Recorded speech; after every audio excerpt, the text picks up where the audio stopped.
तो दोस्तों, ये पार्ट 2 होने वाला है।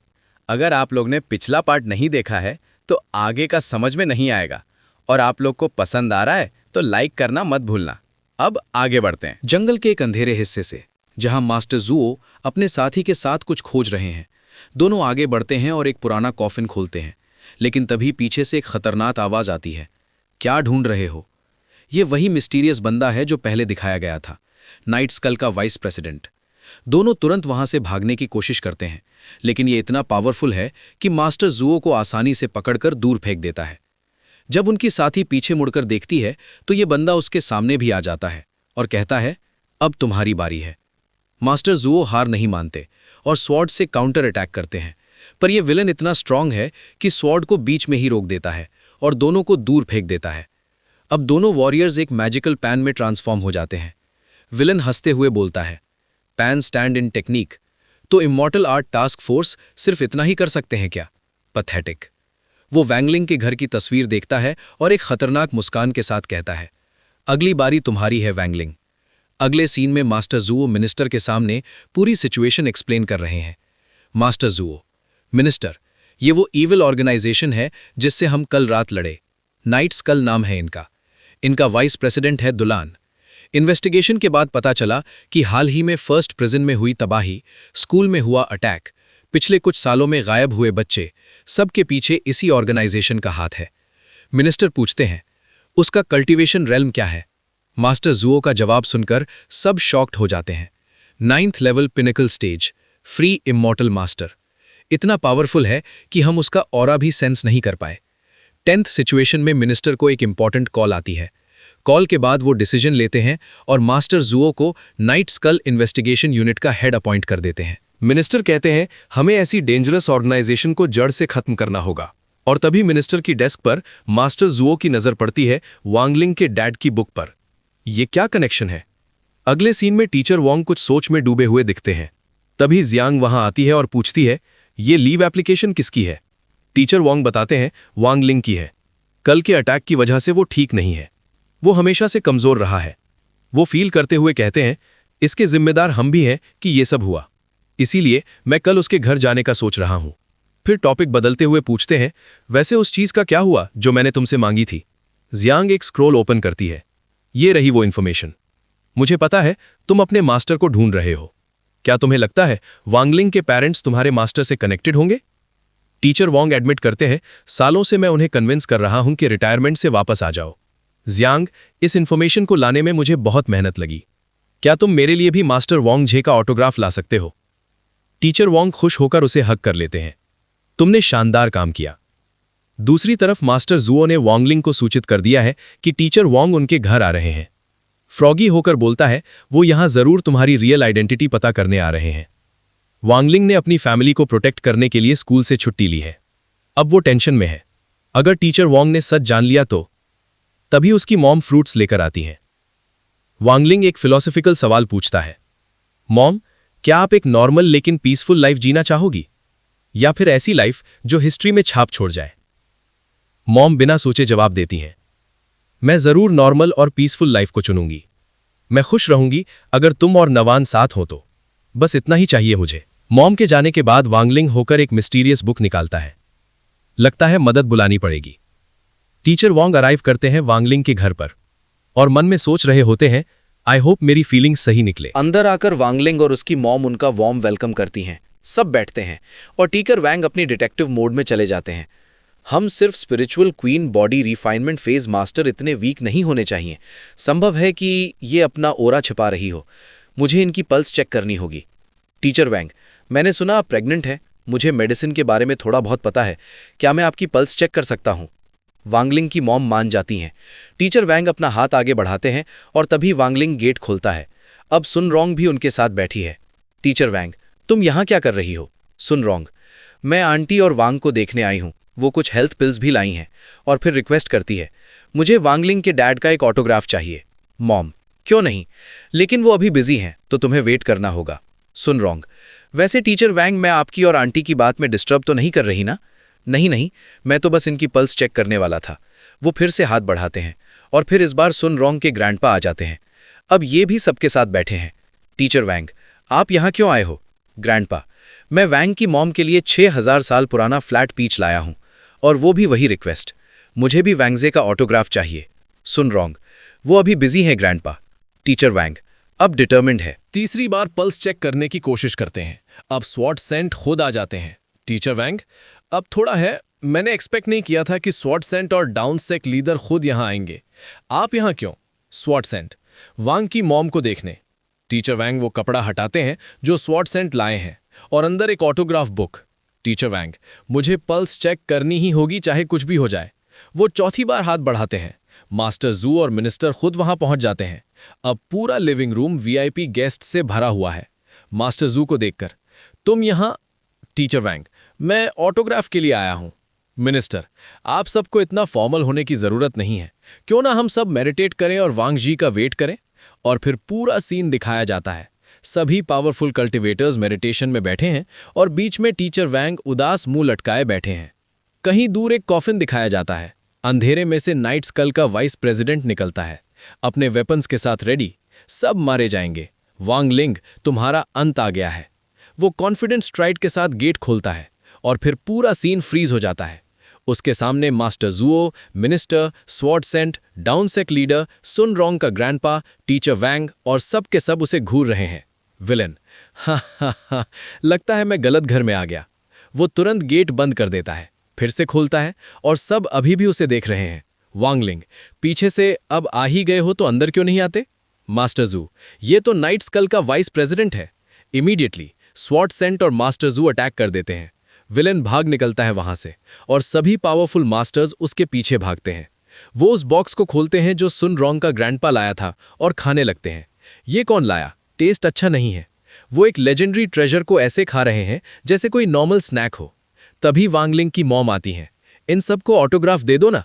वांग जी 2 ऑटोग्राफ बुक्स साइन कर देते हैं। टीचर वैंग, मैं यहां क्या करने आया था? खैर छोड़ो, मिशन तो पूरा हुआ। दूसरी तरफ वो विलेन भागता हुआ दिखाया जाता है। फाइनली मैं निकल गया उस हॉरर हाउस से। लेकिन तभी एक मैजिक फिगर अचानक आता है और उसे एक हाथ से पकड़ लेता है। तुम तो वही हो, मिस्टीरियस फिगर। माफ करना, मैं रहमदिल नहीं हूं उसकी तरह। और वो उसे इंस्टेंटली गायब कर देता है। फिर बोलता है, एक pinnacle level free immortal realm cultivator, तुम्हारी हिम्मत कैसे हुई किंग के सामने इतना एरोगेंटली एक्ट करने की? और वो भी मिस्टीरियसली गायब हो जाता है। एक आदमी टेंसली को चेक कर रहा है। टैलिन की ऑरा कंप्लीटली गायब हो गई है। ये कैसे पॉसिबल है? तभी दूसरा आदमी तेजी से रूम में एंटर करता है। पर्सन 2 वाइस प्रेसिडेंट विला की तरफ गए थे उस बेबी को कैच करने, लेकिन अभी तक वापस नहीं आए। पर्सन 1 ये समझ से बाहर है। वो तो ट्रू इमॉर्टल रेल्म तक पहुंचने वाले थे। अगर वो मर भी गए होते तो भी उनकी ऑरा का कोई ट्रेस तो बचना चाहिए था। पर्सन 2 उनका मिशन अभी इनकम्प्लीट है। पर्सन 1 तो अब तुम्हें वो मिशन कंप्लीट करना होगा।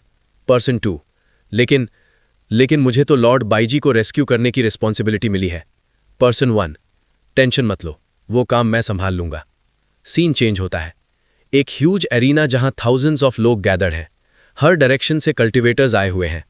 हाउस सेलेस्टियल टूर्नामेंट, जहां पूरी दुनिया के पावरफुल वॉरियर्स अपनी स्ट्रेंथ प्रूव करने आते हैं। स्क्रीन पर एक वॉरियर दिखता है जो अपने कोल्ड और कॉन्फिडेंट स्टाइल में खड़ा है। रेनिंग चैंपियन मोंग जिंग डैंग। रूल्स के अकॉर्डिंग अगर कोई कंटिन्यूअसली 2 चैंपियनशिप्स जीतता है तो यूज अनडिफीटेड टॉप कल्टिवेटर को चैलेंज करने का चांस मिलता है। ऑडियंस में बैठे चेनचाओ और गुआहाओ आपस में बातें कर रहे हैं। चेनचाओ, अगर मोंग जिंग डैंग इस बार भी जीत गए तो वो टॉप कल्टिवेटर को चैलेंज कर सकेंगे। गुआहाओ, लास्ट टाइम भी इन्होंने सिर्फ एक मूव में सारे कॉम्पिटिटर्स को हरा दिया था। इनकी पावर अनबिलीवेबल है। सूरोंग, चेनचाओ, गुआहाओ, थोड़ा रिलैक्स करो, मैं रेस्ट करने की ट्राई कर रही हूं। गुआहाओ, क्या लगता है जब नवन बड़ी हो जाएगी तो वो भी टूर्नामेंट में पार्टिसिपेट करेगी? तुम शाचाओ, बिल्कुल, वो बैंगलिंग की तरह एनर्जी वैल्यू सिर्फ 5 की थोड़ी ना होगी। एरिना में बेल बजती है, सारे वॉरियर्स रेडी हो जाते हैं। Tournament start. एक साथ कई वॉरियर्स मोंग जिंगडैंग पर अटैक करने दौड़ते हैं, लेकिन मोंग अपनी अमेजिंग एजिलिटी से हर अटैक को डॉज करता है जैसे वो हवा में डांस कर रहा हो। एक झटके में वो सबको हरा देता है। एरिना के ऊपर एक ग्लोइंग मैजिकल स्ट्रक्चर दिखती है। एक्सपर्ट 1, ये स्टेलर स्काईनेट फॉर्मेशन है। ये पार्टिसिपेंट्स की स्पिरिचुअल एनर्जी को कंडेंस करके फर्स्ट प्रिजन डिफेंस को स्ट्रांग बनाता है। एक्सपर्ट 2, और एक टाइम के बाद ये हेवन लेवल प्रिजन को सील कर देगा। बहुत डेंजरस। ऑडियंस 1, मोंग जिंगडैंग ही जीतेगा इस टूर्नामेंट को भी। ऑडियंस 2, उसके बारे में कुछ भी नहीं पता, कहाँ से आया है, किसने ट्रेनिंग दी, बस इतना पता है कि उसकी टेक्निक्स माँ वर्ल्ड के टॉप कल्टीवेटर जैसी है। ऑडियंस 3, कहाँ जाता है कि वो टॉप कल्टीवेटर का स्टूडेंट है। शाचाओ, वैंगलिंग, माँ वर्ल्ड का टॉप कल्टीवेटर एक्चुअली कौन है? क्या किसी ने कभी उसका फेस देखा है? गुआहाओ, उस साल उसने टूर्नामेंट में पार्ट लिया था, लेकिन दूर से ही एक ही पंच में सबको हरा दिया था। किसी ने उसका फेस नहीं देखा। Lin, last time demon realm war में लोगों ने उसे देखा था, लेकिन तब भी आइडेंटिफाई नहीं कर सके। गुआहाओ, अगर मोंग जिंगडैंग जीत जाता है तो टॉप कल्टीवेटर को आना ही होगा। लिन, लेकिन क्या होगा अगर वो नहीं आया? गुआहाओ, टॉप कल्टीवेटर हर ह्यूमन कल्टीवेटर का रोल मॉडल है। अगर वो नहीं आया तो कितने यंग वॉरियर्स का कल्टीवेशन जर्नी से फेथ उठ जाएगा। 9 साल पहले एक छोटा सा वैंगलिंग अपने फादर के साथ बैठा है। उसके फादर एक तालिस्मान बना रहे हैं। वोंग के फादर, लिंगलिंग, तुम्हें अपनी पावर्स को कंट्रोल करना सीखना होगा। शायद तुम्हें कोई अच्छा मास्टर मिल जाए। छोटा वेंगलिंग विंडो से बाहर टूर्नामेंट का पोस्टर देखता है। उसकी आईज में स्पार्क आ जाती है। वेंगलिंग, वहां शायद मुझे मेरा मास्टर मिल जाए। पोस्टर का सीन चेंज होता है। बिना किसी को पता चले वेंगलिंग ने सबको हरा दिया और टॉप कल्टीवेटर का टाइटल जीत लिया। और इस तरह एक 9 साल का बच्चा बिना अपनी आइडेंटिटी बताए टॉप कल्टीवेटर बन गया। प्रेजेंट में वापस आते हैं। मोंग जिंगडैंग ने सारे कंपीटिटर्स को हरा दिया है। तभी एक नया कंपीटिटर आता है, सेज एज़्योर ड्रैगन, जो सेलेस्टियल रैंकिंग में 6th पोजीशन पर है। सेज एज़्योर ड्रैगन, मुझे हराना इतना ईजी नहीं, लेकिन मोंग जिंगडैंग एक ही मूव में उसे भी हरा देता है। तभी डॉन सेक लीडर एरिना में जंप करता है। डॉन सेक लीडर, मोंग जिंगडैंग, मैं तुम्हें हराऊंगा। मोंग जिंगडैंग, मुझे सिर्फ टॉप कल्टीवेटर से लड़ना है, तुम मेरे लेवल के नहीं हो। सेक लीडर, मुझे अंडर एस्टिमेट मत करो। मोंग जिंगडैंग, सुनो, मैं टॉप कल्टीवेटर का स्टूडेंट नहीं हूं। मैंने हर दिन 20 किलोमीटर्स माउंटेन्स पर क्लाइंबिंग की है, पानी ढोया है, 1000 बार लकड़ियां काटी हैं, 1000 पुशअप्स किए हैं। मैंने खुद को तोड़ा है, सिर्फ इसलिए ताकि टॉप कल्टीवेटर को चैलेंज कर सकूं। सेक लीडर गुस्से में मोंग पर हैवी अटैक करता है, लेकिन मोंग की डिफेंस वॉल इम्पेनेट्रेबल है। सेक लीडर, मोंग जिंगडैंग, ये तुम्हारी पूरी पावर है। एक पावरफुल पंच मारकर मोंग सेक लीडर को दूर फेंक देता है। सेक लीडर और गुस्से में आकर एक ह्यूज स्टोन को स्काई से नीचे गिराने की कोशिश करता है, लेकिन मोंग एक ही मूव में उसे चूर चूर कर देता है। ये कैसे पॉसिबल है? मोंग जिंगडैंग, अब रेस्ट करो। वो सेक लीडर को ग्राउंड पर पटक देते हैं। पूरा एरिना साइलेंट है। चचाओ, ये ह्यूमन भी है या कुछ और? गुआहाओ, इसकी स्ट्रेंथ इनह्यूमन है। सून, रॉन्ग। अगर वैंगलिंग इसमें पार्टिसिपेट करता तो ये टूर्नामेंट आधे दिन में नहीं, आधे घंटे में खत्म हो जाता। तभी अनाउंसमेंट होती है, एक और कंपेटिटर ने एंट्री की है। उनका नाम है मास्टर क्रिस्पी नूडल्स। पूरा एरिना लाफ्टर से गूंज उठता है। गुआहाओ, क्रिस्पी नूडल्स, ये क्या नाम है? एक और वीक कंपेटिटर लग रहा है। कुछ दिन पहले वैंगलिंग और जोजी आपस में बात कर रहे हैं। वैंगलिंग, मैं टूर्नामेंट में लड़ूंगा, लेकिन अपनी रियल आइडेंटिटी हाइड करके। जोजी, मास्टर, आपको 9 साल की एज में ही टॉप कल्टीवेटर का टाइटल मिला था। आप अपनी रियल आइडेंटिटी अभी रिवील नहीं कर सकते। वैंगलिंग, इसलिए मैं रियल सेपरेशन का यूज करूंगा। मोंग, जिंगडैंग को हराना है। जोजी, मैं सारी डॉक्यूमेंटेशन संभाल लूंगा, लेकिन एक नाम चाहिए। वैंगलिंग, मास्टर क्रिस्पी नूडल्स। प्रेजेंट में वापस एरिना के बीच 2 वॉरियर्स आमने सामने खड़े हैं। Mong Jingdang, unbeaten champion. Master crispy noodles, Wangling का क्लोन, मिस्टीरियस चैलेंजर। टेंशन हवा में फ्लोट कर रहा है। फाइनल मैच शुरू होने वाला है। जू हो, जो कि शंघाई हाई में आ चुका होता है और यहाँ पे वो अपनी चेकिंग करवा रहा होता है, क्योंकि वो अंदर जाना चाहता था। और यहाँ पे 2 लोग होते हैं जो कि जू हो को देख के बहुत ही ज़्यादा एक्साइटेड हो जाते हैं, जहाँ पे वो उसकी चेकिंग भी कर रहे होते हैं। और यहाँ पे जू हो उनका काम देखता हुआ उन्हें कह रहा होता है कि मैं जो है तुम्हारी बात मिनिस्टर से करूँगा, ताकि तुम जो है आगे और भी ज़्यादा अच्छी तुम्हें जो है अपॉइंटमेंट मिल सके। जहाँ पे जू हो अंदर जा रहा होता है, हमें पता लग जाता है कि ये जू हो नहीं है। और यहाँ पे जू हो जो है उनके हेडक्वार्टर्स स्टेप जगह पे पहुँच जाता है, जहाँ पे डिजिटली सब कुछ कंट्रोल किया जाता है। और यहाँ पे जू हो आते ही जो है सारे काम करना अपना स्टार्ट कर देता है। और यहाँ पे वो जो है रिवर्स कर देता है शंघाई हाई के फर्स्ट प्रिजन, और बाकी सारे सब चीज़ों को रिवर्स कोड कर देता है। और यहाँ पे स्कल नाइट का कोई एक वायरस डाल देता है। तभी यहाँ पे हम देखते हैं वो जॉइंट रोबोट भी अब स्कलाइट का बन चुका होता है। और यहाँ पे 2 लोग वो सारी चीजें चेक कर रहे होते हैं और उन्हें समझ में नहीं आ रहा होता है कि यहाँ पे किसने बगिंग की है। तभी यहाँ पे उनके पीछे जू आ जाता है, जो कि अपने असली रूप में आता है। वो और कोई नहीं, लॉर्ड स्प्रिट एम्परर होता है। यहाँ पे हमें जो है टूर्नामेंट का सीन दिखाया जाता है, जहाँ पे मोंग जेंडे जो है मास्टर क्रिस्पी नूडल से लड़ने वाला होता है। और यहाँ पे उसे देख के मोंग जेंडे उसके ऊपर लगातार अटैक कर रहा होता है, लेकिन कुछ भी क्रिस्पी नूडल्स के ऊपर असर नहीं पड़ रहा होता है। तभी यहाँ पे वो उसका कला पकड़ लेता है टॉम जेंट के क्रिस्पी नूडल, जहाँ पे वो एक एक्सप्लोजन करता है, लेकिन इससे भी जो है कुछ नहीं होता क्रिस्पी नूडल से। यहाँ पे मोंग जेंडी को जो है नीचे गिरा हुआ देख के क्रिस्पी नूडल कहता है कि तुम मेरे मास्टर से नहीं लड़ सकते, तुम मुझसे ही नहीं लड़ पा रहे। तभी यहाँ पे वो जाने लगता है, लेकिन यहाँ पे वो उसका पैर पकड़ लेता है और यहाँ पे जो क्रिस्पी नूडल है वहाँ से हट जाता है और यहाँ पे उसके ऊपर जो है मोंग जेंग का एक हैंड टाइप स्पिरिचुअल हैंड आ जाता है, जिसे वो बहुत ही ज़्यादा आराम से रोक लेता है। यहाँ पे हमें जूहो दिखाया जाता है जो कि बो रहा है स्टेलर हाई नाइट फॉर्म में, जो है अब तक इतनी ज़्यादा स्पिरिचुअल एनर्जी कभी भी कलेक्ट नहीं हुई। इन दोनों की फाइट कमाल चल रही है। यहाँ पे ये दोनों लड़ रहे होते हैं, तभी यहाँ पे हमें जो है फ्लैशबैक दिखाया जाता है मॉग जिंग का। यहाँ पे मॉग जिंग के मास्टर से कह रहे होते हैं कि जिंग तुम बहुत ही ज़्यादा कमाल के हो, तुम दूसरे स्टूडेंट से ज़्यादा मेहनत करते हो, तुम बहुत ही ज़्यादा स्पेशल हो। यहाँ पे हमें जिंग की ट्रेनिंग भी दिखाई जा रही होती है इस बीच में। यहाँ पे वो बोलते हैं उसके मास्टर, मुझे अब नहीं पता कि मैं तुम्हें क्या सिखा सकता हूँ, लेकिन अब कुछ नहीं बचा है और यहाँ से अलग जो है तुम्हें अपना ही सफ़र करना होगा। तुम्हारे पास आइज ऑफ मल्टीवर्स है, समझ रहे हो? तो हमेशा एक बात याद रखना, यहाँ पे स्पाइडरमैन वाली लाइन कही इसके मास्टर ने, with great powers come great responsibility. तो तुम्हें जो है सभी लोगों की मदद करनी होगी। और यहाँ से वो चले जाते हैं, जहाँ पे जेंटी जो है उनकी बात मानता है और यहाँ पे सभी लोगों की मदद करता है, जहाँ पे वो कल्टीवेशन जो है पैरेलल वर्ल्ड तक करने लगा था। और क्योंकि उसके पास मल्टीवर्स लेवल की आइज होती है और यहाँ पे जब D1 इन्वेजन हुआ, वो आने से पहले किसी ने जो है उसे ख़त्म कर दिया। जब उसने इस टूर्नामेंट में पार्ट लिया तो सभी लोगों ने जो है उसे इंटरनेट पे उल्लू किया, जहाँ पे ये बात सुन के जो है क्रिस्पी नूडल उसे कहता है कि अच्छा तो तुम जो हो वो तुम हो, कोई तुम्हारे बारे में अगर कोई ओपिनियन फॉर्म कर रहा है इसका मतलब ये नहीं कि तुम वो हो। जहाँ पे ये बात सुन के वो बोलता है तो क्या करना चाहते हो तुम? जहाँ पे वो जो मोंग जेडी कहता है कि मैं उस मास्टर से मिलना चाहता हूँ तुम्हारे, जहाँ पे वो फिर से जो है उसके ऊपर अटैक कर देता है क्रिस्पी नूडल पे। यहाँ पे मोंग जेडी कहता है कि मैं ऐसे आदमी की शैडो उसमें नहीं जी सकता जो मुझसे भी स्ट्रांग है, मैं उसे हराना चाहता हूँ। और यहाँ पे वो क्रिस्पी नूडल से लड़ने लगता है। यहाँ पे हमें हॉस्पिटल का सीन दिखाया जाता है, जहाँ पे वांग की मॉम को जो है हॉस्पिटल ले जाया जा रहा होता है और उनकी डिलीवरी होती है। सभी लोग बाहर वेट कर रहे होते हैं और यहाँ पे मोंग को वॉशरूम जाना होता है और यहाँ पे वो जा रहा होता है। तभी यहाँ पे चौगावा बात कर रहे होते हैं कि ऐसी सिचुएशन में वो कैसे बाहर जा सकता है। जहाँ पे लिन कहती है कि हमारे से ज़्यादा नर्वस वो है, तो मुझे समझ में आता है ये सारी चीज़ें। यहाँ पे जो क्रिस्पी नूडल है उसने मोंग जेडी को फिर से धूल चटा दी होती है। जहाँ पे मिनिस्टर के बाजू एक बंदा बैठा हुआ होता है और वो कह रहा होता है कि आजकल की जनरेशन इतनी ज़्यादा स्ट्रांग हो गई, मुझे तो ये भी नहीं पता था, ये लड़के बहुत ही ज़्यादा ताकतवर हैं। तभी यहाँ पे एक ड्रोन आता है जो कि रिपोर्ट कर देता है कि शंघाई में जो है प्रिजन ब्रेक हुआ है। जहाँ पे ये बात सुन के वो बोलते हैं कि किसने किया, जहाँ पे उन कह रहे होते हैं कि जूहो ने किया। तभी यहाँ पे सभी चीज़ें हिलने डुलने लगती है और यहाँ पे हमें लॉर्ड स्पिरिट एम्परर दिखाया जाता है जो कि आ रहा होता है और वो बाई को जो है छुड़ाना चाहता था और यहाँ पे वो उनके सिस्टम को क्रैक कर देता है और यहाँ पे उनसे जो है बाई को निकालने की कोशिश कर रहा होता है। और यहाँ पे पूरा का पूरा टूर्नामेंट वाली जगह हिल रही होती है। यहाँ पे बाहर वेदर खराब हुआ पड़ा होता है और यहाँ पे हॉस्पिटल में भी सभी लोगों को ये सारी चीज़ें पता लग रही होती हैं।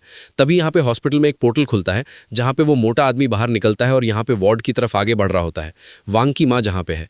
तभी यहाँ पे उसके सामने चरगावा आते हैं, लेकिन इसकी एबिलिटी वो इस्तेमाल कर लेता है जिसकी वजह से वो सामने वाले को पूरा ही रोक देता है।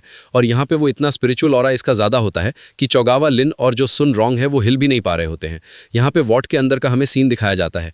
यहाँ पे फाइनली वांग की माँ को एक बेटी हुई होती है, जहाँ पे वो लोग उसे बहुत ही ज़्यादा प्यार कर रहे होते हैं, लेकिन तब यहाँ पे कुछ पोर्टल खुलते हैं और उसमें से हाथ निकलते हैं और वो जो है डॉक्टर्स को बेहोश कर देते हैं।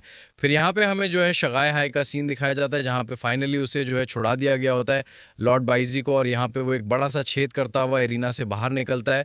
और यहाँ पे जो लॉर्ड स्पिरिट एम्परर है वो बहुत ही ज़्यादा खुश हो रहा होता है, लेकिन तभी यहाँ पे उसके पीछे वोंग आता है, जिससे देखते हो तो उसकी फटी जाती है। यहाँ पे उससे बच्चे के रोने की आवाज़ भी आ रही होती है। यहाँ पे हमें हॉस्पिटल में वही मोटे आदमी का सीन दिखाया जाता है जिसको किसी ने नीचे से पोर्टल खोल के खींच लिया होता है। यहाँ पे हमें वोंग का सीन दिखाया जाता है, जहाँ पे वो बस एक जो है पंच मारता है लॉर्ड स्पिरिट एम्परर को। यहाँ पे हमें सीन दिखाया जाता है क्रिस्पी नूडल और मोंगजेडी का, जहाँ पे वो लड़ना चाहता था अभी भी मोंगजेड। तभी यहाँ पे क्रिस्पी नूडल कहता है कि ठीक है, मैं तुम्हें और एक मौका दूंगा। तभी यहाँ पे ऊपर से जो है ज़मीन से जो है नीचे आके गिरता है लॉर्ड स्पिरिट एम्परर। यहाँ पे जो क्रिस्पी नूडल है वो कहता है कि इसे ख़त्म करो। तभी यहाँ पे वो उठ जाता है लॉर्ड स्पिरिट एम्परर और कहता है कि मैं तुम्हारी अब वाट लगाने वाला हूँ, देख लेना। तभी यहाँ पे जो मोंगजेड है वो उससे लड़ रहा होता है, जहाँ पे मोंगजेड बहुत ही ज़्यादा फास्ट उसे मार रहा होता है और उसकी हालत ही ख़राब कर दे रहा होता है, जहाँ पे लॉर्ड स्पिरिट एम्परर को समझ ही नहीं आ रहा होता है कि ये सब चल क्या रहा है।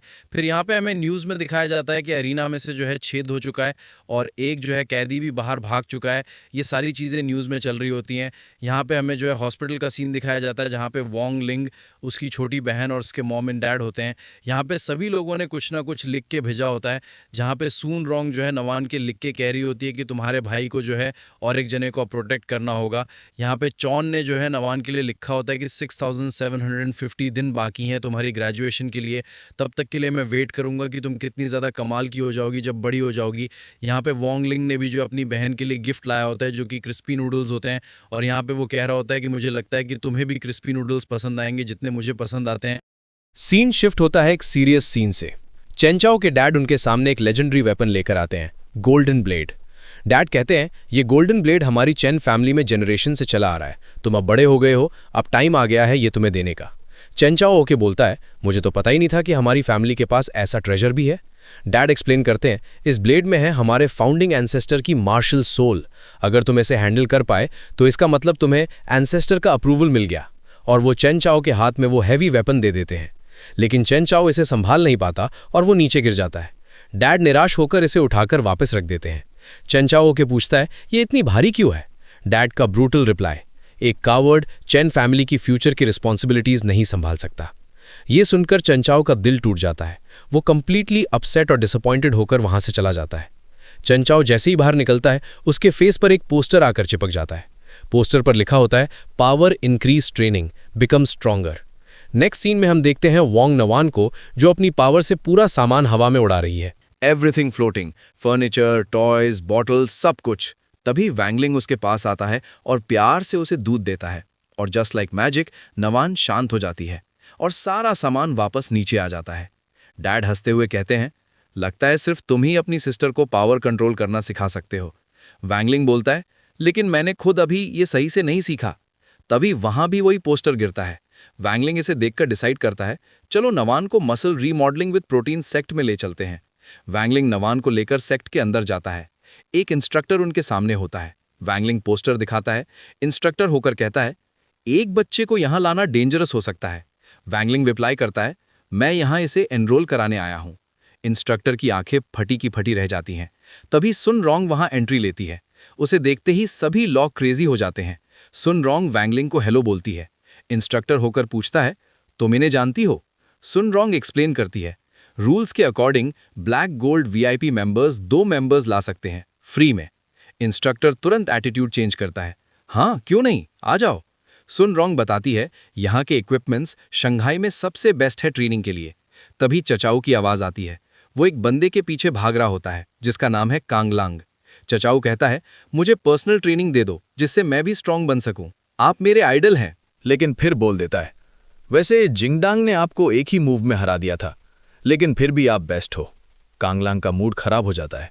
कांगलांग कहता है, मुझसे पर्सनल ट्रेनिंग लेनी है तो तुम्हें ब्लैक गोल्ड कार्ड लेना होगा जिसकी एनुअल फीस है 1 मिलियन स्पिरिचुअल स्टोन्स। चेंचाओ रह जाता है। सुन रोंग तुरंत हेल्प करती है, ये मेरा दोस्त है, क्या इसे एक चांस नहीं दे सकते? कांगलांग थोड़ा सोचता है और कहता है, ठीक है, अगर तुम 3 ट्रायल्स पास कर लोगे तो मैं तुम्हें ट्रेनिंग दूंगा। चचाओ कहता है, डन। कांगलांग मन में थिंक कर रहा होता है, ये बस फाउंडेशन एस्टैब्लिशमेंट का एक डींगे मारने वाला बच्चा है बिना पैसों के, और ये ट्रायल्स पास करना चाहता है। मुझे पब्लिक में ह्यूमिलिएट करने की हिम्मत कैसे हुई? अब मैं दिखाता हूं कैसे तुम्हारी रेपुटेशन तुम्हारे दोस्तों के सामने जाती है। कांगलांग पहले खुद डेमोन्स्ट्रेट करता है। वो पंचिंग बैग पर एक पंच मारता है और उसे फाड़ देता है। फिर चेंचाओ से कहता है, अगर तुमने इसे हिला दिया तो फर्स्ट ट्रायल में पास हो जाओगे। चेंचाओ आगे बढ़ता है, लेकिन कांगलांग का सीक्रेट प्लान मन में सोचता है। ये bag ancient dark iron sand से भरा है। कोई भी नेसेंट सोल स्टेट से नीचे का बंदा इसे मूव नहीं कर सकता। चेंचाओ पूरी ताकत लगाकर पंच मारता है और उसकी हड्डियां चटक जाती हैं। आह! चेंचाओ दर्द में चिल्लाने लगता है। सभी लोग उस पर हंसने लगते हैं। कांगलांग कहता है, चलो अगले टेस्ट की तरफ चलते हैं। तभी नवान उस हैवी बैग पर एक छोटा सा पंच मार देती है। बूम! वो बैग सीधे दीवार तोड़कर बाहर निकल जाता है। आवाज सुनते ही सभी पीछे मुड़ने लगते हैं, बट वांगलिंग लाइटनिंग स्पीड से बाहर जाता है, बैग को वापस लाता है, उसे सही जगह पर रखता है और दीवार भी रिपेयर कर देता है। और ये सब इतनी तेजी से करता है कि जब लोग पीछे मुड़ते हैं तो सब कुछ नॉर्मल होता है, लोग होकर आगे बढ़ जाते हैं। अब सेकंड ट्रायल के लिए कांगलांग सुनरोंग से डेमो दिखाने को कहता है। सुनरोंग 50 टन लैट पुल डाउन कर देती है। कांगलांग कहता है, सिर्फ कुछ ही हफ्तों में सुनरोंग मेरे अंडर बिगनर लेवल से ऊपर आ चुकी है। चेंचाओ बोलता है, अगर सुनरोंग कूद सकती है तो मैं भी कर सकता हूँ। चेंचाओ मशीन पर बैठता है और पूरी ताकत लगाता है, लेकिन सीक्रेटली कांगलांग ने वेट फुल कर दिया होता है। चेंचाओ जोर लगाता है और लगाता ही जाता है। वेट तो हिलका नहीं, लेकिन वो खुद उड़कर दूर जाकर गिरता है। चंचाओ उठता नहीं है। इंस्ट्रक्टर मैन उसे माउथ टू माउथ देने लगता है। चंचाओ की आंखें खुल जाती हैं और वो मीनवाइल पीछे नवान उस मशीन को फुल वेट के साथ खींच लेती है। सुनरोंग होकर वांग से कहती है ये सब। वांगलिंग तुरंत नवान को उठा लेता है। जैसे ही वेट नीचे जाता है पूरी जमीन हिलने लगती है। कांगलांग होकर पूछता है क्या हुआ? अर्थक्वेक। सुनरोंग कहती है कुछ नहीं। कांगलांग एक स्पेशल बारबेल दिखाता है। ये बारबेल मेरे मास्टर ने मुझे दिया था। इसमें मेरे मास्टर की मार्शल सोल है, जिनके दिल में कोई डर नहीं, सिर्फ वही इसे उठा सकते हैं। एक बंदा कहता है मुझे अपने डर पर जीत हासिल करने में 5 साल लगे थे। दूसरा बोलता है और मुझे 3 साल। तुम्हें क्या लगता है तुम पहले ही ट्राई में इसे उठा लोगे? इम्पॉसिबल। कांगलांग कंडीशन रखता है अगर तुमने इसे कमर की हाइट तक उठा लिया तो मैं तुम्हें पास कर दूंगा। चंचाओ को अपने डैड की हार्श बातें याद आने लगती हैं, उन सभी लोगों की जिन्होंने उसका मजाक उड़ाया था। तभी नवान प्यार से उसके कंधे पर हाथ रखती है। वांगलिंग और सुनरोंग करते हैं तुम कर सकते हो चंचाओ। चंचाओ जोश से भर जाता है, वो पूरा जोर लगाता है। कांगलांग होकर सोचता है ये लड़का मास्टर की मार्शल सोल से अफेक्टेड नहीं हो रहा। चंचाओ ने थोड़ा सा उठा लिया होता है बारबेल को। सभी हैरान हो जाते हैं, लेकिन सीक्रेटली नवान ने एक डंबल उठाया होता है और उसकी पावर की वजह से पूरी जगह ही हवा में उड़ जाती है। कांगलांग होकर कहता है ये क्या था? सुनरोंग क्या ये तुमने किया? अनुवांग। वांगलिंग तुरंत जाता है, वो बाहर निकलता है और पूरी जगह को धीरे धीरे नीचे ला देता है। जमीन पर सेफली रख देता है। चंचाओ भी बिना जाने बारबेल नीचे रख देता है। सभी लोग हैरान होकर ताली बजाने लगते हैं। वाओ, चंचाओ ने पहले ही ट्राई में इसे उठा लिया। कांगलांग बेहद खुश होकर चंचाओ को टाइट हक कर लेता है, इतनी टाइट कि चंचाओ बेहोश हो जाता है। कांगलांग में उठो मेरे स्टूडेंट, क्या हुआ तुम्हें? वांगलिंग भी वहां पहुंच जाता है। नेक्स्ट सीन में कांगलांग खुशी से अपने मास्टर से बात कर रहा होता है। मास्टर मुझे कोई मिला, उसके पास नेचुरल टैलेंट चाहे ना हो, लेकिन वो बहुत ही मेहनती है। फाइनली हमारे सेक्ट के पास एक वर्दी सक्सेसर है। तभी पीछे से कोई आ जाता है। कांगलांग होकर उस पर अटैक करता है, लेकिन वो बंदा इजीली रोक देता है। विलन कहता है तुम सेज कांगलांग होगे, मेरे पार्ट बन जाओ, और वो अपना वेपन सीधे कांगलांग के पेट में घुसा देता है। कांगलांग एक छोटे से डॉल में ट्रांसफॉर्म हो जाता है। नेक्स्ट सीन में चंचाओ के पास ब्लैक गोल्ड कार्ड होता है। उसके डैड बेहद खुश होते हैं। चंचाओ कहता है डैड इस बार मैं ये कर दिखाऊंगा। वो गोल्डन ब्लेड को उठाने के लिए आगे बढ़ता है, लेकिन उठाने के बजाय अपनी कमर तुरवा लेता है। यहीं पर एंड हो जाता है। तो दोस्तों कैसा लगा ये कॉमेडी एक्शन से भरा एपिसोड? चचाओ की स्ट्रगल्स, नन की अनस्टॉपेबल पावर्स और लास्ट में वो शॉकिंग विलन, सब कुछ परफेक्ट था। अगर आपको ये एक्सप्लेनेशन पसंद आया तो लाइक करना मत भूलना। कमेंट में बताओ चचाओ की कौन सी फेल सबसे फनी लगी। शेयर करो अपने फ्रेंड्स के साथ, सब्सक्राइब करके बेल आइकन दबा दो ताकि अगला पार्ट मिस ना हो।